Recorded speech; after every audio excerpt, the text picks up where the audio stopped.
Pressure mounts about Hillary Clinton's emails. Good morning, I'm Miranda Khan, and this is your Newsmax Now update.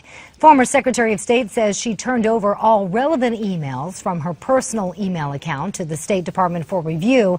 A leading Democrat in the Senate says Clinton's silence is only hurting her. She is the leading candidate, whether it be Republican or Democrat, for the next president, to be the next president.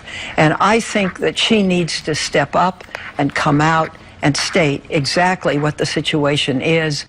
So far, the only thing Clinton has said in reference to those emails is this tweet. She tweeted it last week saying she wants her emails released.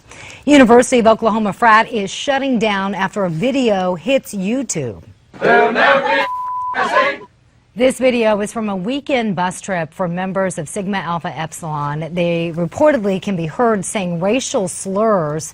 The national organization closed the chapter, and members have been told to leave the house.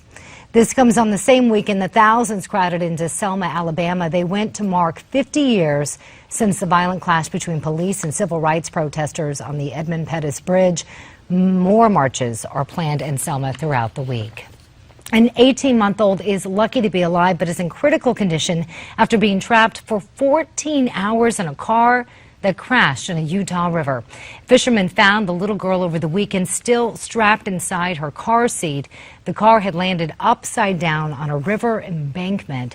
Police believe it hit a cement barrier and careened off the road.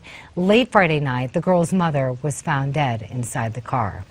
The president of South Korea has been meeting with the U.S. ambassador who was attacked and slashed in the face in Seoul. She says she went through something very similar several years ago.